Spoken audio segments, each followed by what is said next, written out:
qui m'avait donné envie de se faire ce festival, c'est de rassembler, de regrouper des pratiquants de différentes activités de pleine nature. Donc l'escalade, la spéléologie, l'alpinisme, tout ce qui est pratique d'eau vive, tout ce qui est vol libre, le canyon, etc.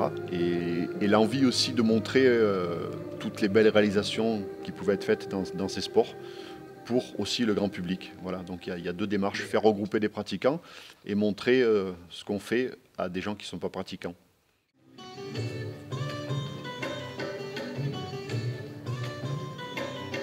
J'ai commencé la montagne assez tard quand même, puisque je me suis mis vraiment à faire de la montagne à l'âge de 22-23 ans. On a fait quelques sommets ariégeois et puis c'est vrai que je me suis très vite pris au jeu. J'ai pu intégrer une équipe amateur et partir donc sur le Choyou. Ce jour-là, j'ai fait la trace tout le long. Ça a été vraiment peut-être un de mes plus grands jours de montagne. Du camp de base vers en haut, c'est en autonomie totale. C'est comme dans les Pyrénées ou dans les Alpes. C'est-à-dire sans porteur, sans Sherpa, les porteurs à l'altitude, et sans oxygène surtout. Voilà.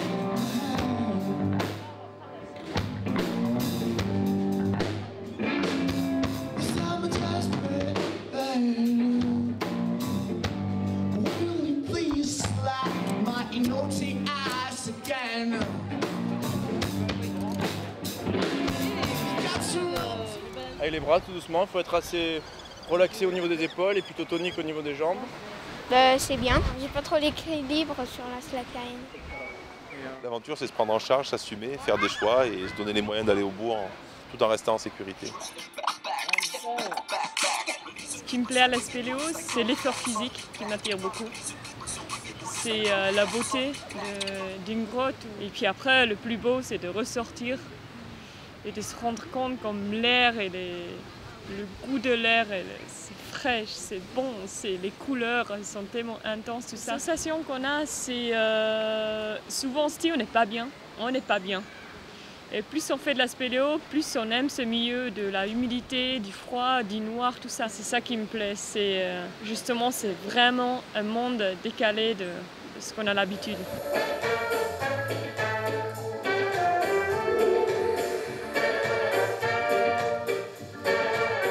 Seb Montaz, tu fais, c'est le réalisateur du film, et il a une patte très particulière. Il a un talent artistique fou, il est très instinctif, et donc ça donne ce genre de choses.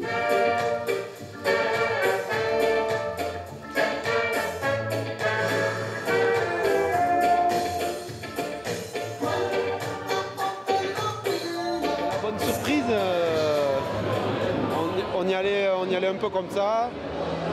Et puis ça a marché, on a présenté une petite vidéo sur les Alpes de Bodo, au-dessus du cercle polaire en Norvège.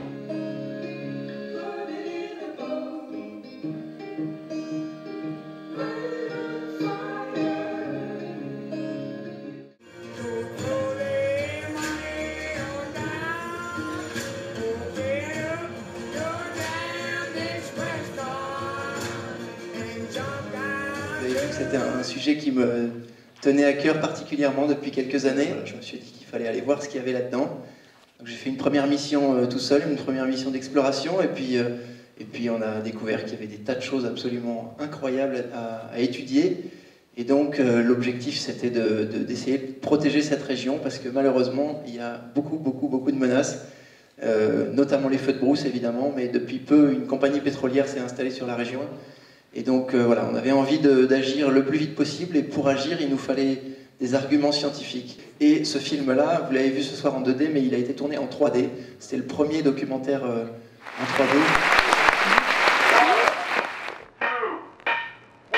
Ça va faire 10 ans qu'on fait des expéditions canyon au Népal avec notre association l'Himalayan Canyon Team.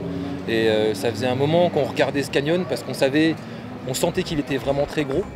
Mais en fait, c'est difficile de se rendre compte de la taille et de la dimension d'un canyon tant qu'on n'est pas dedans en fait. Et c'est vrai que c'est après y être allé, après avoir fait cette ouverture, qu'on s'est dit oui, c'est vraiment quelque chose qui est vraiment monstrueux en fait. C'est le froid. C'est le froid. C'est le froid. Et c'est pour cette raison qu'on avait des combinaisons prototypes Valley Rétro qui étaient complètement étanches et qui nous ont permis de lutter contre le froid efficacement, hormis la nuit où évidemment à l'arrêt on s'est caillé. Mais en progression, dans de l'eau à 6 degrés avec du matériel moderne, c'est tout à fait raisonnable. C'est tout à fait raisonnable. C'est tout à fait raisonnable.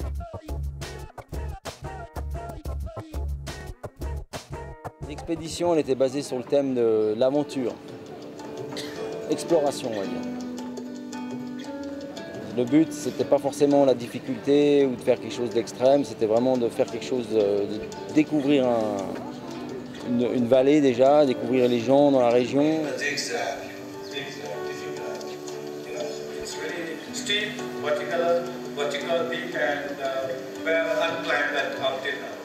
On s'est rendu compte que tous les gens dans le village, ils avaient finalement foi en nous et ils voyaient vraiment ce qu'on avait fait quand ils nous ont vus au sommet.